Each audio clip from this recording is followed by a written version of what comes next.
My girlfriend looked me dead in the eye and said, "You don't own me. You can't tell me where I can or can't go." And she was absolutely right. So I didn't forbid her from going to her ex's catch-up dinner. In fact, I did the opposite. I packed her bag for her. I even booked her the Uber. What she didn't know was that I also sent a message, and the person waiting for her on the other end wasn't who she expected. The game wasn't about stopping her. It was about teaching her a lesson she'd never forget. Hey, story lover. Welcome to the Narrative Hub, Reddit Stories. Believe me, this adventure gets wild, but it's only epic with you. Seriously, you make this possible. Want more stories? Greater adventure? Smash subscribe right now. Smash like. Comment below. Let's go. Actually, that's a lie. That's the story I wanted to tell myself in that moment. The one where I was the mastermind, the one in control, the one who got the last word. The story where I came out on top and showed her exactly who she was dealing with. But here's what really happened. And I'm telling you this because maybe you've been in this situation too. Maybe you've felt that same rage, that same need to prove yourself, that same desperate urge to show someone they can't just walk all over you. Let me take you back to that night. Because everything that led up to those 8 words, "You don't own me, you can't tell me where I can or can't go," started weeks before Sarah ever mentioned Desmond. Sarah and I had been together for 2.5 years. We'd moved in together 8 months ago, and for the most part, things had been good. Great even. We had our routines, our inside jokes, our plans for the future. But lately, something had shifted. Started small. She'd come home from work later than usual, claiming she was grabbing drinks with colleagues I'd never heard of. She'd be on her phone more during dinner, laughing at messages she wouldn't share. When I'd ask about her day, her answers got shorter, vaguer. I told myself I was being paranoid. Sarah had never given me a reason not to trust her. But when you love someone, when you've built a life with them, those small changes feel seismic. Every unanswered text becomes evidence. Every late night becomes a question mark. Then Desmond entered the picture. She mentioned him casually one Tuesday night while we were watching Netflix. "Oh, by the way, I ran into Desmond today. You remember Desmond, right? From college?" I remembered Desmond. Tall, charming, the kind of guy who collected broken hearts like trophies. Sarah had dated him junior year before we met. According to her, it ended amicably when he graduated and moved across the country for work. "He's back in town," she continued, not looking away from the screen.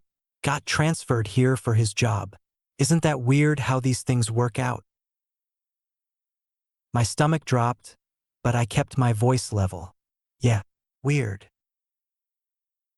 Over the next 2 weeks, Desmond's name came up with increasing frequency. He'd texted her a funny meme. He'd invited her to lunch to catch up. He was having a hard time adjusting to the city and needed advice on good restaurants, gyms, places to meet people.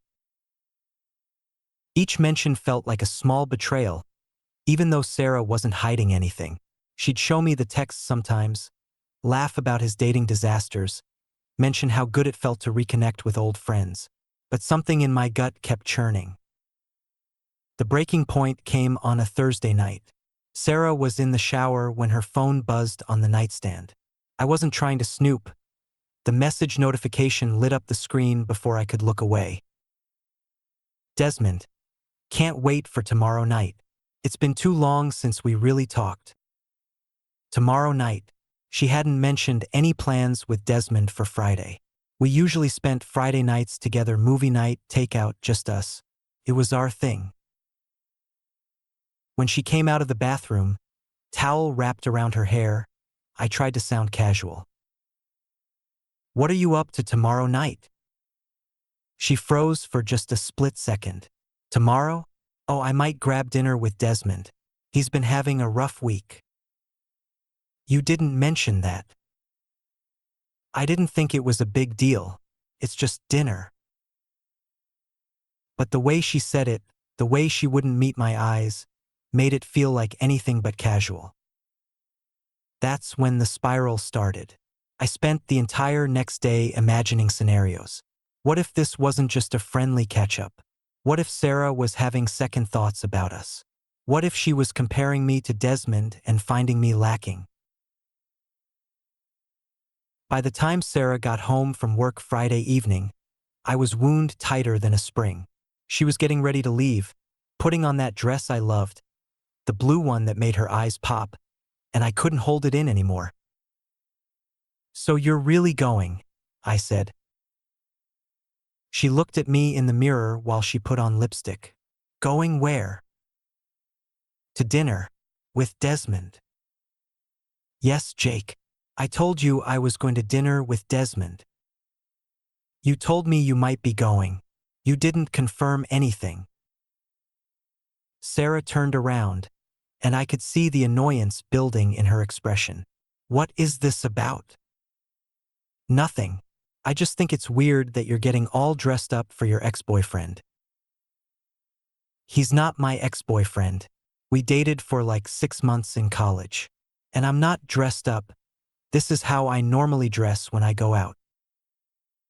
But it wasn't how she normally dressed for our Friday night movie dates. I wanted to point that out, but something in her tone warned me to tread carefully.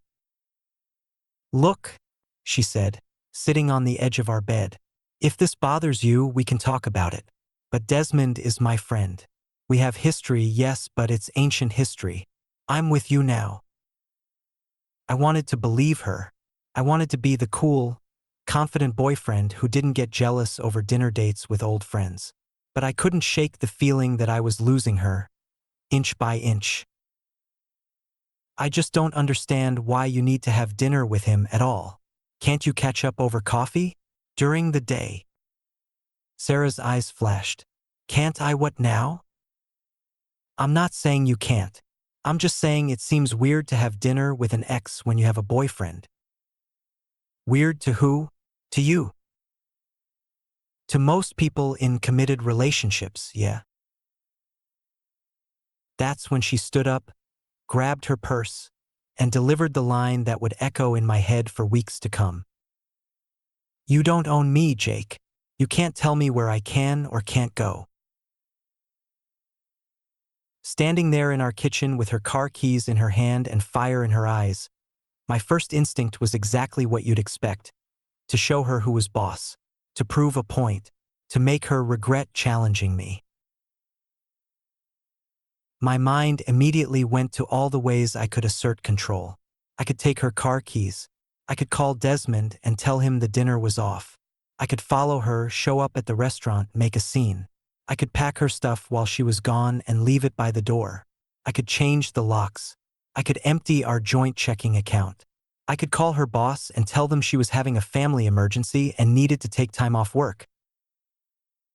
For exactly 30 seconds, I was the villain in this story. The guy who would do whatever it took to maintain power and control, who would manipulate and punish and orchestrate consequences until she learned her lesson. Instead, I took a breath, a long, shaky breath that felt like it lasted forever. "You know what?" I said, and my voice came out steadier than I felt. "You're right. I don't own you, and I shouldn't be telling you where you can or can't go." The fight went out of her eyes for a second. She wasn't expecting that. Neither was I, honestly. "But Sarah," I continued, "I need you to hear me out, not as someone trying to control you, but as someone who cares about you and is scared about what's happening to us. Can we sit down for 5 minutes?" She hesitated, keys still jingling in her hand. "Jake, I'm going to be late." "5 minutes, please." Something in my tone must have gotten through to her, because she set her purse down and looked at me, really looked at me, for the first time in weeks. "5 minutes," she agreed. We sat at our kitchen table, the same table where we'd shared 1,000 meals, where we'd planned our future, where we'd had fights before but never quite like this one. The same table where she'd told me she loved me for the first time. where we'd spread out apartment listings when we decided to move in together, where we'd sat with takeout containers and dreamed about what our life would look like in 5 years. I'm scared, I said, and the admission felt like stepping off a cliff. Not of you leaving tonight. I'm scared that we've gotten to a place where you feel like I'm trying to control you, because that's not who I want to be.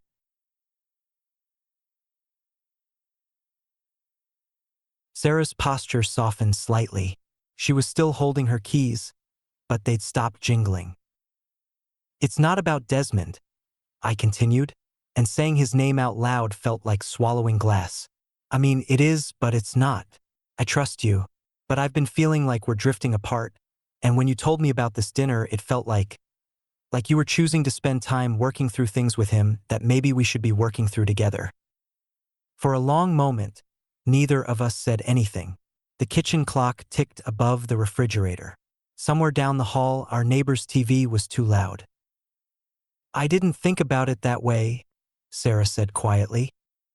Maybe I'm wrong, I admitted. Maybe this dinner is exactly what you need, but I wish we could talk first. Not because I want to stop you, but because I want to understand what you're looking for that you're not finding here. And that's when everything changed. Sarah set her keys down on the table with a small metallic clink. Jake, I'm not looking for anything with Desmond. Then what are you looking for? She was quiet for so long I thought she wasn't going to answer. When she finally spoke, her voice was barely above a whisper. I'm looking for myself. That hit me like a punch to the gut, but not in the way I expected. It wasn't anger or jealousy, it was recognition, because I'd been feeling the exact same way. What do you mean? I mean, when did I become someone who has to justify having dinner with an old friend? When did I become someone who feels guilty for staying late at work or laughing at a funny text? I love you, Jake. I love us. But somewhere along the way, I started feeling like I disappeared into us and forgot who I was on my own. My throat felt tight. Are you saying you want to break up? No. God, no. I'm saying I want to remember who I am when I'm not half of a couple. And I think maybe you need that too. She was right. I'd been so focused on protecting what we had, on making sure nothing threatened our relationship, that I'd lost sight of what made our relationship worth protecting in the first place. I've been suffocating you, I said. It wasn't a question. Not intentionally. But yes, sometimes it feels like I can't make a decision without running it by you first. And that's partially my fault. I've been letting it happen because it felt easier than having uncomfortable conversations. Like this one. Like this one. We talked for 2 hours. The dinner reservation came and went, but neither of us mentioned it. We talked about things we'd been avoiding for months, how we'd fallen into routines that felt safe but stifling, how we'd stopped challenging each other to grow, how love without freedom isn't really love at all. I don't want to lose you, I told her as the kitchen grew dark around us. You're not going to lose me, she said, but I need you to trust me to make my own choices, even when they make you uncomfortable. And I need you to help me understand when I'm crossing lines I don't realize I'm crossing. Deal. That night, Sarah called Desmond and rescheduled their dinner for the following week. Not because I asked her to, but because she wanted to finish our conversation. We ordered Chinese food and stayed up until 3 a.m. talking about everything. Our fears, our dreams, the ways we'd been hurting each other without realizing it. I was terrified you were going to leave me for him, I admitted as we lay in bed.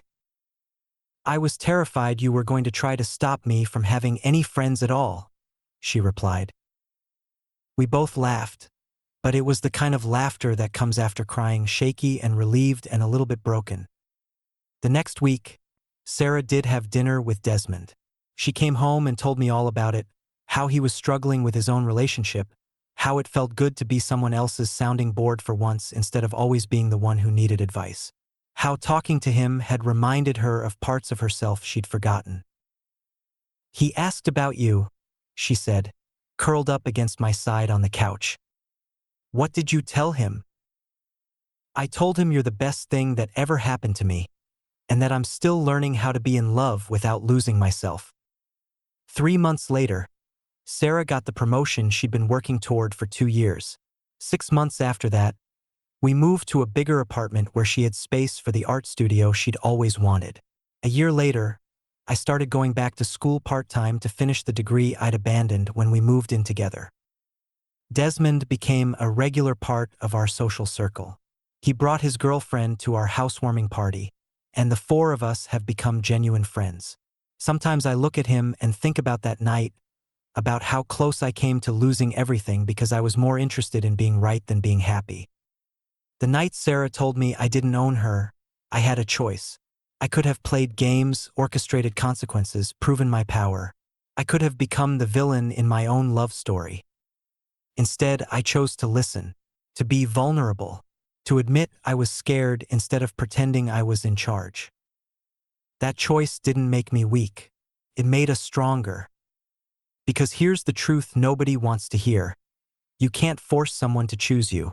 You can manipulate them, punish them, corner them into staying.